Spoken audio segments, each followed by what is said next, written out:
Jadi di sini saya akan menjelaskan tentang pentingnya konstitusi bagi negara. Jadi konstitusi memegang peran yang sangat penting dikarenakan dapat menjadikan suatu negara itu mencapai tujuan yang diinginkan atau diharapkan dan dapat mengatur secara mengikat cara suatu pemerintah yang diselenggarakan dalam suatu negara. Tanpa konstitusi, negara akan hancur atau tidak berkembang dengan baik. Dalam sebuah konstitusi tercakup pandangan hidup atau motivasi dari A.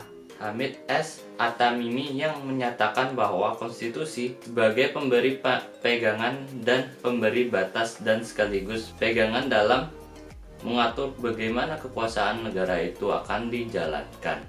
Selain itu, Bagirmanan juga menyatakan bahwa hakikat konstitusi merupakan perwujudan paham tentang konstitusi atau konstitusionalisme, yaitu pembatasan terhadap kekuasaan pemerintah di satu pihak dan jaminan terhadap hak-hak warga negara maupun penduduk di setiap pihak lain. Konstitusi dikatakan sangatlah penting sebab mempunyai fungsi yang sangatlah penting. Berikut dua fungsi utama dari konstitusi. 1. Membagi kekuasaan dalam negara. 2. Membatasi kekuasaan pemerintah atau penguasa dalam negara. 3 hal yang dapat diatur oleh konstitusi. 1. Jaminan HAM bagi seluruh warga negara dan penduduknya. 2. Sistem ketatanegaraan yang mendasar. 3. Kedudukan, tugas, dan wewenang lembaga-lembaga negara. Bab 2. UUD 1945 sebagai Konstitusi Negara Indonesia adalah UUD yang untuk pertama kali disahkan oleh Panitia Persiapan Kemerdekaan Indonesia atau yang disingkat PPKI pada tanggal 18 Agustus 1945. Dalam tata susunan peraturan perundang-undangan negara ini, UUD 1945 menempati tempat tertinggi di jenjang norma hukum. Menurut jenjang norma hukum, UUD 1945 menjadi norma dasar atau aturan dasar negara yang menjadi pokok dan berada di bawah Pancasila sebagai norma dasar. UUD 1945 pertama kali ditetapkan oleh PPKI pada tanggal 18 Agustus 1945.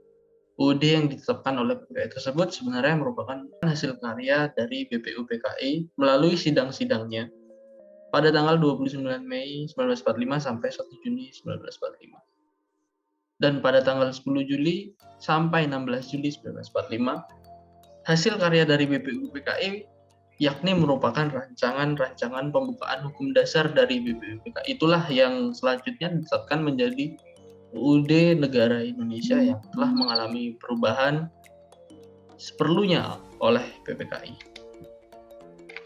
Dalam hasil tersebut kemudian dituangkan dalam satu naskah pada Berita Republik Indonesia dengan nomor 7 tanggal 15 Februari 1946.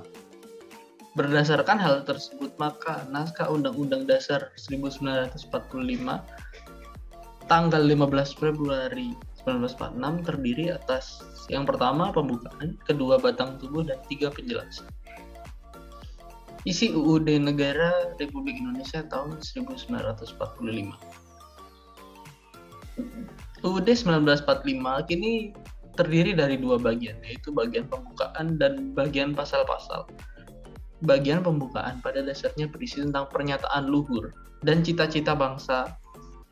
Namun tidak semua konstitusi negara memiliki bagian pembukaan ini, seperti contohnya Malaysia dan Australia. Contoh konstitusi negara yang memiliki pembukaan seperti UUD 1945 yakni Jepang, India, dan Amerika Serikat. Pembukaan UUD 1945 memiliki 4 alinea pertama, yang berisi pernyataan luhur bangsa Indonesia sebagai negara kesatuan Republik Indonesia.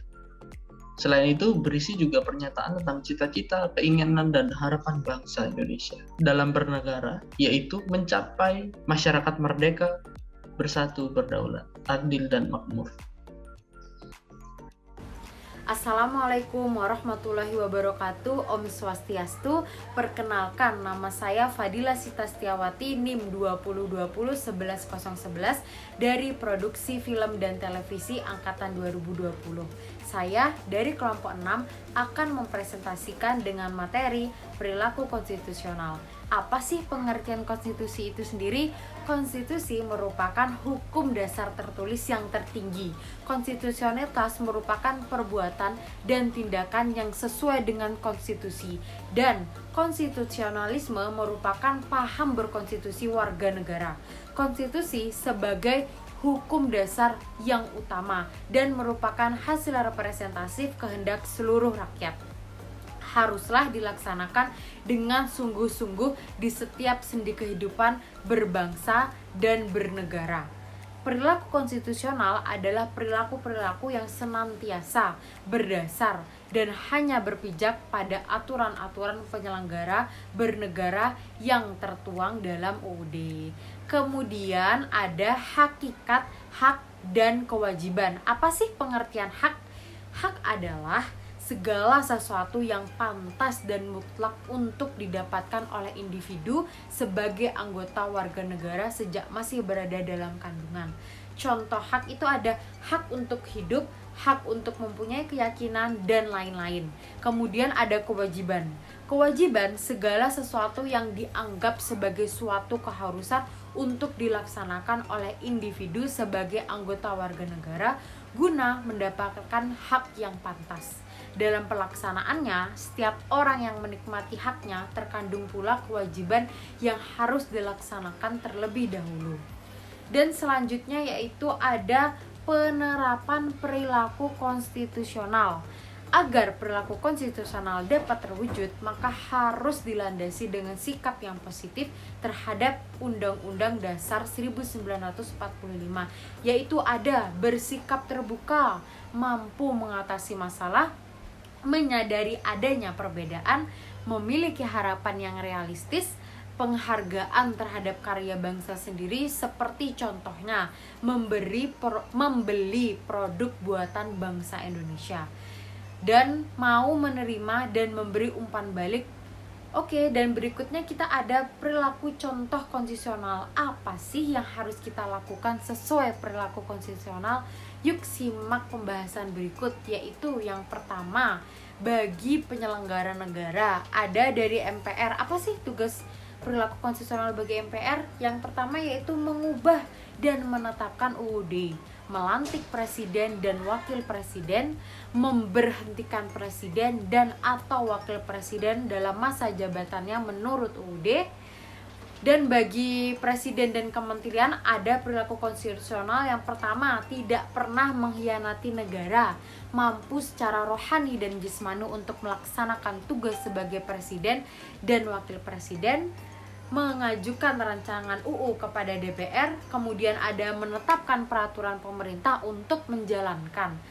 Dan contoh perilaku konstitusional bagi warga negara seperti saya dan kita semua, pertama, mengakui dan menghargai hak-hak asasi orang lain, tidak main hakim sendiri, menjaga keseimbangan antara hak dan kewajiban, menjalani persatuan dan kesatuan melalui berbagai kegiatan, pelaksanaan pemilihan umum secara transparan, jujur, adil, dan bebas, serta sesuai dengan peraturan yang berlaku. Kemudian ada pengambilan keputusan dengan musyawarah, pelaksanaan demokrasi atau aksi-aksi secara damai, bukan dengan kekerasan, memberikan kritik atau saran pemerintah melalui wakil rakyat. Baik, sekian presentasi saya pada mata kuliah pendidikan kewarganegaraan.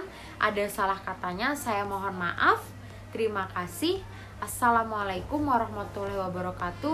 Om Santi Santi Om.